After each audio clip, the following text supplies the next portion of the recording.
Olha só, minha cozinheira que o Bolsonaro Caralho! Na posse, Pior né? que essa mina tem cara que cozinha muito bem, mano. Porra, Bolsonaro, mó bronca isso aí, hein, roubou, cara. Cadê, Rainy? Caralho, Saudade. Bolsonaro, roubar a cozinha Tá, vamos é lá. foda. Eu só quero mostrar, esse vídeo aqui não foi... Tá tocando o volume? Não tá. Põe na TV. Na TV? Não. Põe aí. Aumenta o volume aí. Volta aí, Bom, volta. isso aí na minha sala. Para pra pensar. Na minha sala, vídeo que não foi ao ar, mas pra mim é muito revelador, né? Tá tocando? Não tô ouvindo. Não tô Eu tô ouvindo. ouvindo também não. Não tá tocando. Pô, tu é burrão, hein, Jean? Pô, Jean. Caralho. Jean, burrão, hein, Jean? Moral, burrão, mano. Tem essa aqui, ó. Sempre tem uma desculpa. É, mas... Ah, agora Ah. foi. Esse é o candidato que 57 milhões votaram, olha. O Brasil tem tudo para ser uma grande nação. Qual é o seu maior problema? O nosso maior problema é o político. São as indicações políticas. É o toma lá, da cá. E as consequências desse tipo de fazer política é a ineficiência do Estado e a corrupção. Tem que jogar pesado nessa questão, valorizar a sua Polícia Federal, valorizar o seu Ministério Público, os homens que realmente vão atrás desses que temem roubar a nação. Temos que jogar pesado na questão da educação. Os currículos escolares não podem continuar com ideologia de gênero ou com doutrinação no tocante à segurança. É a mesma coisa. Você não pode continuar com essa... Enfim, esse aí já tá bom já. Esse é lá a sua casa, então, isso aí. Sim, na minha sala. Bom, esse aí... Bom, eu que... Esse é o Bebiano. pausar. Bom, o que só pra elucidar, meu irmão, o cara tá no colo do Centrão. Acho Sim, que tá bem cara. configurado que ele é um estelionatário eleitoral. Sim, com certeza. Beleza, mas eu não quero... nós não quero parecer ingênuo, que eu acho que a política é uma casta de anjos ali em prol do Brasil. Mas o Bolsonaro é bem não assim. teve punho firme. Na hora que ele falou, tem que pegar pesado, ele pegou pesado ao contrário. Mas ele fez toda uma articulação para blindar o próprio filho, no caso, que estava incorrendo. Então, O problema é exatamente. que veio à tona isso logo no início do Tinha governo que dele. jogar né? pros leões mesmo que se foda. Deixa o filho se fuder, mano. Se reelegia com 80%. Mas sabe qual que é o enfim, problema? também- mas É que aí se o filho você se tocou num ponto fudesse, ele ia interessante. pegar o Bolsonaro também. Você acha que ele não tá no meio? Você tocou num ponto interessante, jogava pros leões. Eu tinha essa impressão que, pô, talvez ele é o cara... Ele é o bastião da moralidade, ele é o arauto da moralidade. Ele vai, de fato, colocar o Brasil nos trilhos éticos, finalmente. Bom, fato é que esse vídeo aqui foi gravado 6 dias antes do Bebiano falecer. A gente tinha ensaiado e tinha feito um dia de gravação, que a gente estava se mudando da minha casa, que é essa aí, e a gente chegou a convocar um grande diretor chamado Bruno Barreto. Ele fez a gravação e estava ensaiando, talvez, promover isso e vender, enfim, criar literalmente um documentário para poder literalmente contar a verdade que aconteceu dentro da minha casa. E muitas pessoas tentam diminuir, dizendo que não, ele foi eleito na esteira, enfim, só das redes sociais, mas ninguém sabe o que foi 55 pessoas trabalhando até 4 horas da manhã numa academia, quando você saiu de 7 segundos para 30 minutos, né? Então... E esse cara, meu irmão, esse cara comeu pedra, eu vi ele padecendo, meu irmão. Esse cara me deixou lições humanas perenes, para sempre. Então, qualquer assim, frustração e decepção que eu tenho hoje em dia é 100% em função do que foi feito com ele. Eu vi o calvário que ele teve que enfrentar. E esse momento, ele, por acaso, de todos nós, era eu, ele e meu pai, acho que ele foi o único que gravou um depoimento individual naquele dia. E assim foi feito e acabou que foi muito... ficou para a posteridade, né? Tanto que 6 dias depois ele veio a óbito. Mas nesse momento aqui acho que revela um pouco dessa dúvida que fica. Será que o Bolsonaro de fato é o La Família é primeiritar, que tem que prevalecer a família? Ou ele seria o cara que teria grandeza e cortaria na própria carne? Uhum. Então acho que esse depoimento é um pouco longo, mas acho que é bem revelador. Eu acho que em primeira mão aqui no Flow eu estou mostrando aqui. Eu quero ver também, eu tô curioso. Como a gente contou agora há pouco, aqui nessa sala foram feitas as principais filmagens para a campanha. Né? Isso foi feito, na verdade, na pré-campanha, foi feito num diamante gigantesco aqui, uma equipe gigantesca do Franklin. Quem fez a direção foi o Roberto Medina. E o presidente, então, candidato, capitão, se sentava nessa cadeira aqui. E aqui foi feito um material grosso que depois foi usado na campanha. Nessa sala aqui, eu queria mostrar para vocês uma saleta de televisão que tem ali, aqui na casa do Paulo, onde nós tivemos conversas assim muito interessantes, as conversas mais profundas, volta e meia. Tínhamos um papo mais reservado por conta dos acontecimentos que ia se desenrolando, né, durante a campanha. Então, toda vez que a gente precisava bater um papo privado, era aqui. Eu entrava aqui com o Jair, fechava essa porta aqui, trancava e nós ficávamos à vontade aqui, né? E nós tivemos, eu me lembro de uma conversa que nós tivemos aqui, pouco antes da conclusão do segundo turno. Foi marcado um encontro nosso aqui de manhã e eu me atrasei, eu cheguei um pouco tarde e o Jair já estava aqui. E aí eu desci, encontrei o Paulo falou, olha, ele quer falar com você reservadamente, está lá na sala de televisão.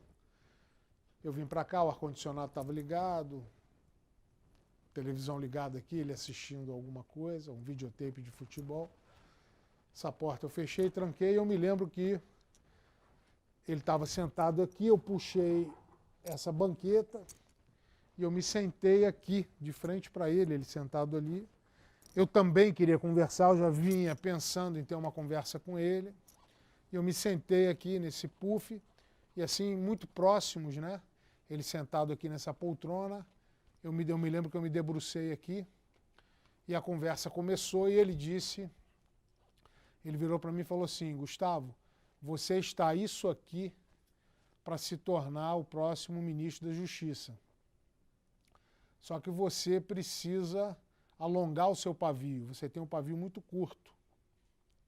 E no mundo político você tem que ter muita tolerância, você não pode pisar no calo de um deputado federal, de um senador, porque um movimento errado desse pode abrir uma crise com um final imprevisível para o governo, né? Então, eu confio em você, me fez muitos elogios e disse que eu estava assim para ser o próximo ministro da Justiça.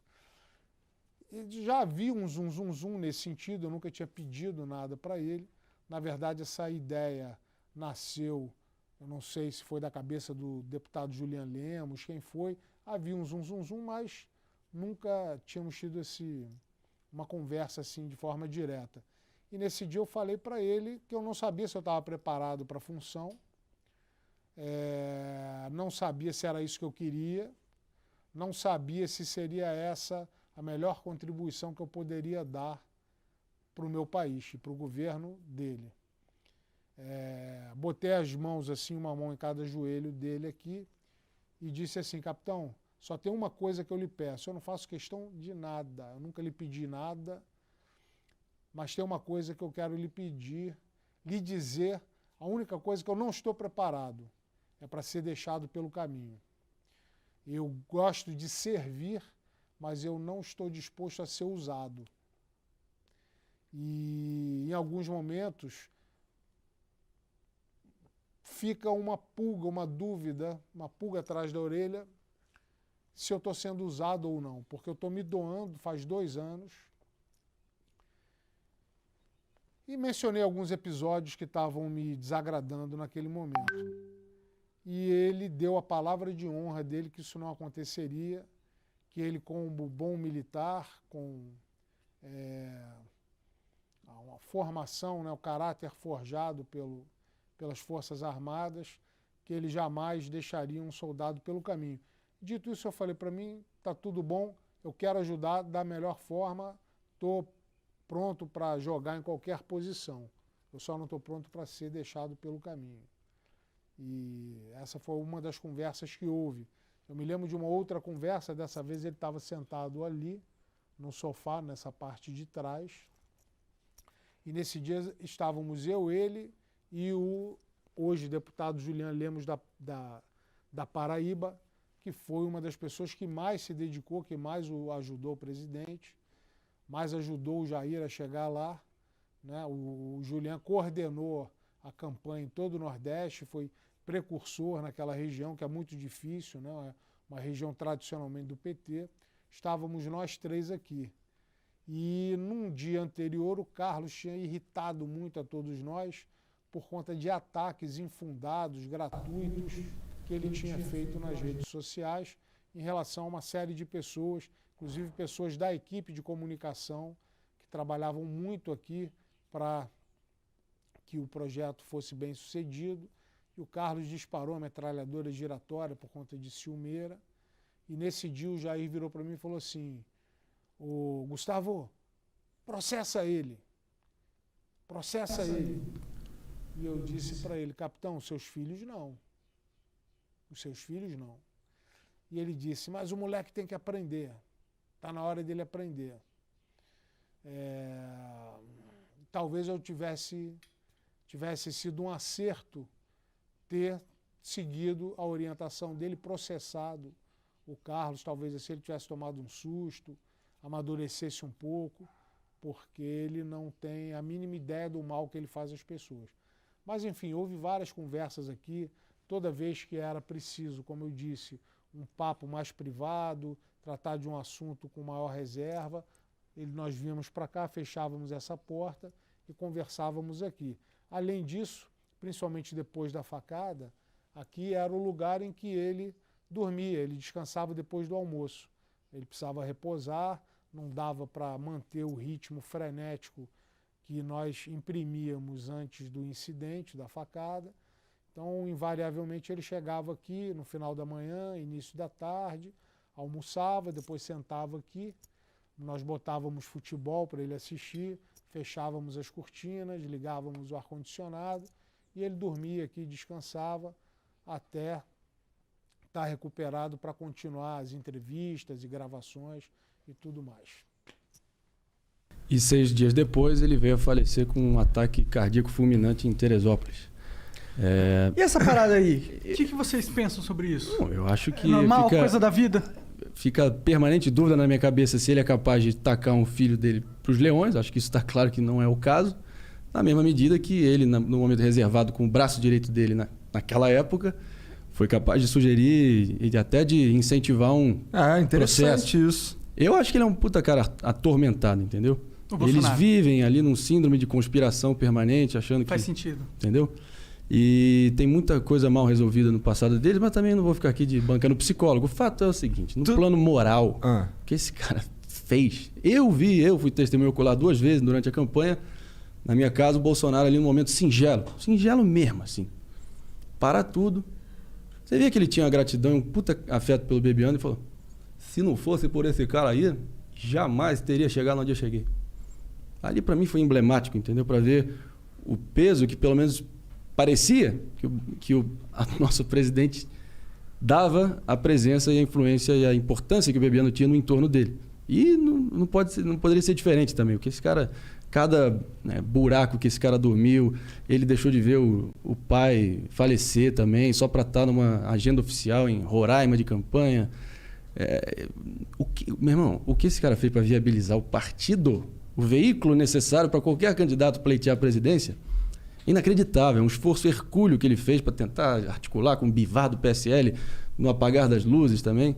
Você acha que o Bolsonaro sabe algum mínimo detalhe dessa porra? Não, porque era devidamente poupado para também não ter que se preocupar com isso. Mas ele não deve fazer noção do que foi necessário para chegar a esse ponto. Mas também, eu acho que é o seguinte. Eu apresentei ali, antes ali o candidato que encantou 57 milhões de brasileiros, estava prometendo a moralização da política, a nova política, lei e ordem e liberalismo na economia. E se você ver friamente, qualquer um que tiver com os seus sensos em dia vai ver que é um estelionato assim, em proporções monumentais o que ele fez. Com certeza. É outra pessoa completamente. Eu vou dizer, dê poder à pessoa e verás quem és. O poder corrompe absolutamente. Tem as frases aí que perduram os anais da história que podem tentar explicar isso, mas eu acho que ele é uma pessoa falha no plano moral e, ao mesmo tempo, ainda tenta se erguer como tiozão, turrão, eu acho autêntico.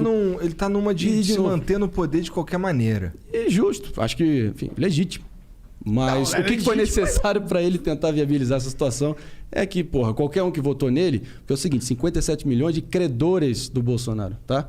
Óbvio que ele ainda retém uma parcela significativa desse montante, mas, pelo amor de Deus, tem uma parcela bem considerável que talvez só num cenário, de novo, do binarismo, da dicotomia que é, inclusive, PT-Bolsonaro, o que está sendo proposto que está ensaiado novamente, no momento, Mas, enfim... Nossa, se for Bolsonaro e Haddad de novo, eu vou Mas o que eu ficar tenho muito ressaltado aqui é o seguinte, do meu lado, acho que o que deixou a maior frustração foi ver o que esse cara padeceu até ele chegar onde ele chegou.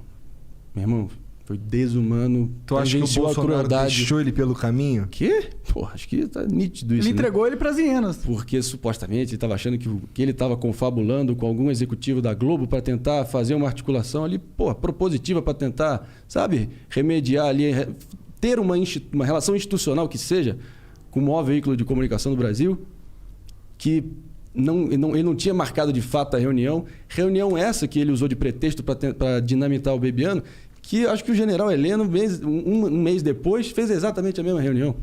E ele foi achincalhado, jogado para as traças.